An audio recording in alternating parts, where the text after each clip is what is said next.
Alrighty, folks, we're going to talk about a tweet that currently sits at 8 million views, and it's on a rather boring subject of paying off your mortgage. Yes, folks, Bobby here from Barbell Financial put out a post that he was really celebrating. And boy, did it get some reactions from the know-it-alls from the nosebleed seats. But Bobby, welcome to the show. Thank you for saying yes to some guy you never met. But why don't you just lay the groundwork? What was the tweet? You are really celebrating something, so congratulations. But man, 8 million views later, let's talk about it. Yeah, so essentially the tweet was very simple. It just said, the only good mortgage is no mortgage, right? And so it was just putting it out there that I had paid off my mortgage, 35 years old, bought the house 10 years ago, did not expect such a viral reaction. You never post anything on the internet not hoping for no reaction, right? So you're always hoping for some engagement and some reaction. But obviously this went quite viral, like you said. Yeah. And it does spark a good dialogue. It's kind of similar to the debate of, is it better to own your house or rent your house, right? It's like, should you pay off a low interest mortgage or do you let it ride and do the arbitrage on the rate versus what you can earn on that cash somewhere else, right? So it's a very divisive topic. And that obviously was illustrated by all the comments. And, it was pretty split down the middle. I think more people were probably angry that I did that. And we're more in the camp of like, what a moron. Like, you could have made more money just keeping that mortgage. Never going to see these rates again. And then you got the other people that are more of like the peace of mind camp or, hey, like, good on you for paying off your debt kind of thing. Like you had an obligation and you paid it off. Right. So, So let's set it up. Let's set this up just a little bit better, because not only did you pay off your loan at 35, but we kind of buried the lead. You've hinted at it a little bit. As I recall, it had a 2 handle on it, right? The debt was at like 2 point something after a refi? 625. And for context, so again, I said I bought the house 10 years ago, originally on a 30-year mortgage, conventional at 4%, 3.99 to be specific. Refinanced at like the rock bottom in 2020 into a 2.625% loan. But that was on a 15-year. So again, that was part of like the acceleration of the payoff. And so, it was a rate that I didn't think I'd ever see in my lifetime. I remember even the loan officer, when he was like, writing up for the refi, he's like, this can't be right. He's like, double check. I got to double check this. Yeah. Well, there's a couple of things that I want to dig into because again, I saw some of the reactions. So again, I reached out to you saying we got to talk about this. But you don't, and again, the houses I recall from post after that, it started at 300 grand, right? In 2015, the house cost you 300 grand. So this isn't some $30,000 shack. No, and sitting here today. So I paid 300 grand for it. I put 20% down. So I think it was like 56,000 I put down. It needed quite a bit of work. I did a lot of the work myself. So I did put about 100 grand into it in the first 3 years just to fix it up. It was a true fixer upper. I bought like the ugly duckling on the block that nobody wanted in a really good neighborhood with really good schools and all that, right? Which I'm a big advocate for. Build the sweat equity. And sitting here today, I'm confident I can sell it in a week at about $800,000. There you go. Love that. So I think currency debasement is a whole different topic, right? Of like, is it really worth that much more? Or did the value of the dollar go down that much more? It's a whole different rabbit hole. We'll get there. We'll have some fun with this. But where I got to this first, because I saw a lot of what I would call angry reactions, right? You're a moron, you're an idiot, blah, blah, blah. You should have arbitraged the money. But one of the things I truly believe in is you've got to know thyself, right? What's important to you? And again, you had a 30-year mortgage in 2015. 5 years later, you've made a pretty good chunk of pay down, and then you go to a 15. So I'm going to just wild ass guess it. Your intention all along, regardless of rates, was to pay this off as soon as possible. That's what I'm guessing. Yeah, I don't know that was like my number one intention. It was the conversation was my principal and interest payment on the 30-year mortgage was $1,300 a month. Okay. $1,100 a month. I was able to refinance it to a 15-year, and the principal and interest would only be $1,300 a month. So it went up $200 a month. Yeah. So typically, when you refi from a 30 to a 15, your payment's going to explode, right? It's going to balloon, right? Especially when the rates we're at today. But back then, and since the loan amount was $200 and something thousand, it was really manageable. And so to me, it was like, well, I might as well just put more towards the principal and pay less towards interest and just pay the extra $200 a month. That was kind of my logic. It wasn't even so much like I want to just pay this thing down as fast as possible. I obviously knew that would shave time off the duration of the loan, but it was more about that. All right. So, okay. So you get into this, you're 5 years into 30-year debt, then you whack off 10 years. Now you're 15 and you end up paying off that in 5 years.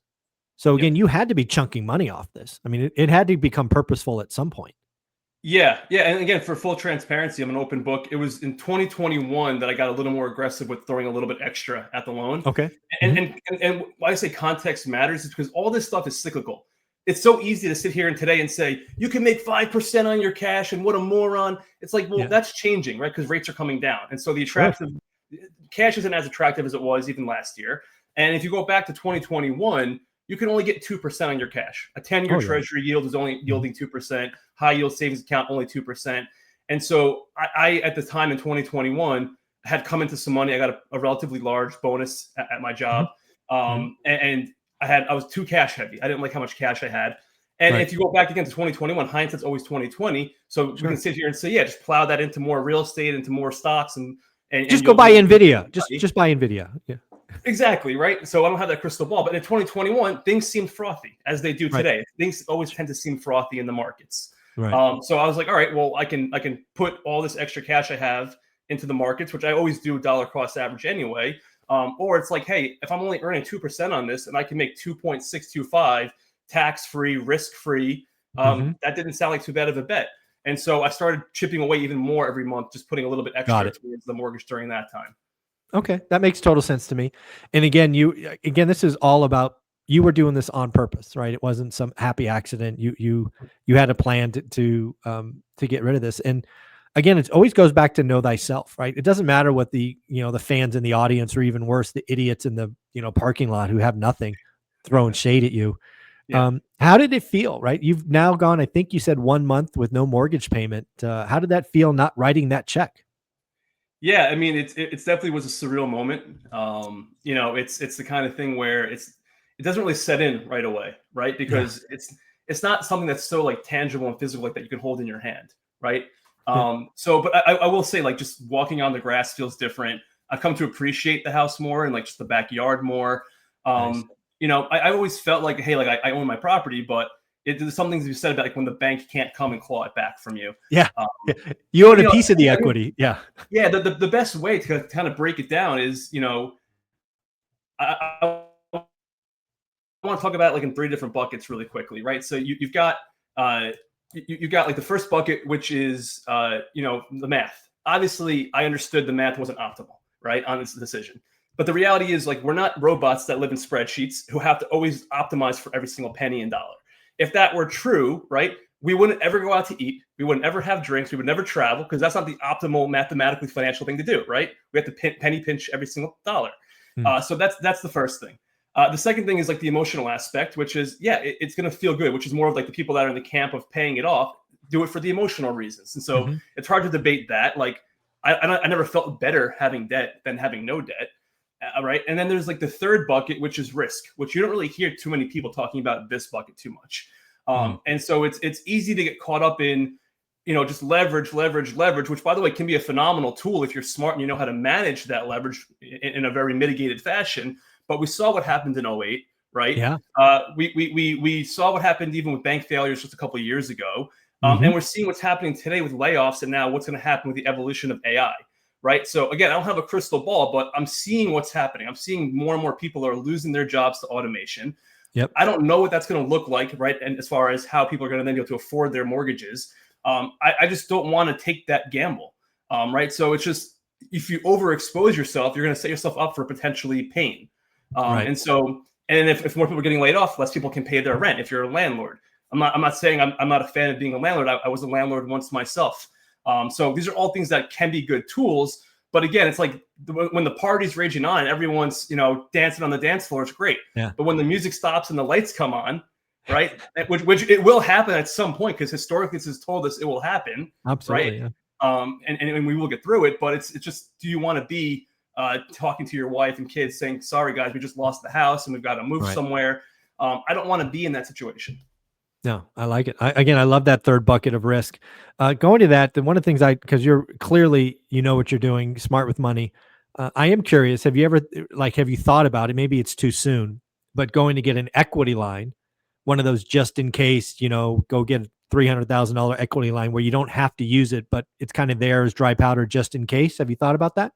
Yeah, I'm 2 steps ahead of you. I've already secured it. So, and again, because we saw so much appreciation of the equity, I'm like, again, this is a great safety net now. Talking about those tools. So yeah, I have a $529,000 HELOC. There you go. See, he's not a fool. He's got it just in case. This is like the perfect answer. Balance on it. I haven't tapped into it, but it's there, right? Look, if the market takes a crap tomorrow, like we saw in 08 for different reasons, obviously, and everything comes on a steep discount, like I have credit that I can tap. Yes. And look, I have other liquidity. It's not like, hey, like I took every penny of liquidity and dry powder I had to pay off the balance of my mortgage. Right. That's an important point too, because again, some people here, you pay it off. I mean, you paid it off very aggressively, a couple $100,000 in 5 years, pretty aggressive, but you weren't going to the ends of the earth, right? You still had other liquidity. So you weren't really putting yourself in any short-term danger. Yeah, no, I'm big in index funds and more recently Bitcoin and things like that. But you mentioned like this didn't happen by accident. Like no one builds accidentally. Like even the person that buys a lotto ticket and wins, he still intentionally bought the lotto ticket, right? So like intention behind your actions and decisions. And there's a lot of different ways to do it. But I kind of come back to like the biggest wealth building tool you'll always have is your income.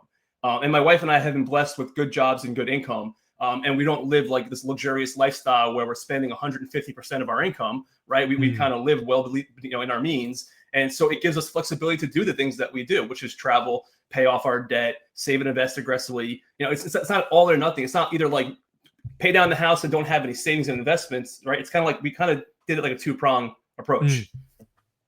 I love that. I love that. Done on purpose. I am curious, again, successful couples around money, you're 35, paid off house, all that good stuff. How often do you talk about money with your spouse, with your wife? Often, a lot. And a lot of it is more so like forward planning, not so much like retroactively, like what happened or like how we got here, because we know how we got here, right? And that's working our plan, right? But it's more so like what's next? And are we, what's the next steps for us, whether it's with our careers, with our, are we happy with where we live in this location? We just had a baby, so like obviously that plays a factor into the conversation about planning for the babies. Thank you. So the baby, just planning for their future and education and things like that, right? And then money kind of ties into all of that, just like how you want to raise your kids, right? Because this is the new next chapter for us. And so what type of parents do we want to be? How do we want to like influence money with him? And because there's the whole debate of like, do you let the kid, understand the value of a dollar and he has to work for everything he has, or do you, make it a little easy for them and help, maybe give them a little forward inheritance along the way to they don't have to struggle so much. So we go back and forth on that too. And I don't know what the right or wrong answer is, but money weaves its way into everything, whether you want to admit it does or not. Nice. Well, I think more and more people need to talk about money. I think money sometimes goes the way of politics and religion, where it's just ignored because it's a third rail. And the families and couples that I know that do money the best talk about it the most. And it's to your point, it's kind of forward looking in where we are. It's not really a regression to like what happened in like a forensic analysis. It's like, where are we going with this thing? And once you add kids to the mix, it's another great conversation.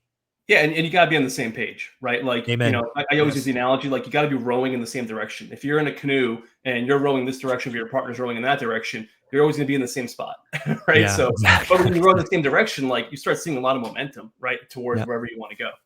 Nice. Well, you talked about liking to travel. Something I like to ask folks is, what has been your favorite trip or vacation spot? Where's like, hey, we're gonna go back there, Bobby?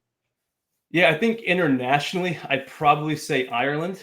We had our honeymoon there, and I come from some Irish ancestry, and we loved it. Just the people were amazing, and just we love to just be like hiking out and exploring, and there's a lot of national parks out there. Really cool. A lot of history too, like a lot of Titanic history. Like if you're big into that type of stuff, so we found that to be pretty interesting. Domestically, I'd say Alaska. That was a highlight for us. Again, love to hike, so spent a lot of times in Denali National Park and a few other national parks out there. And if you have a chance to, if you haven't seen Alaska, I mean, it's incredible to see, like, this is part of America, but it's just so like undeveloped and untouched. It's just wilderness, basically. Yeah. It's incredible. Yeah. Pretty amazing. Well, Bobby, if somebody wanted to reach out, obviously they can follow you on X or Twitter at Barbell Financial, but do you have any other social media we can point people at? No, I'm really only on X these days. So at Barbell Fi, F-I. You can also find me on my website, barbellfinancial.com. But yeah, connect with me on X. That's how I found you. It's how we're talking today. Yeah. Love meeting like-minded people and just having the conversation. All righty, folks. So let us know at the end of the day, would you pay off your home mortgage if it was 15 years, 2.625? Would you pay it off or not? Let us know in the comments. Just curious. Bobby, you're amazing. Thank you for saying yes. All right. Thanks, man.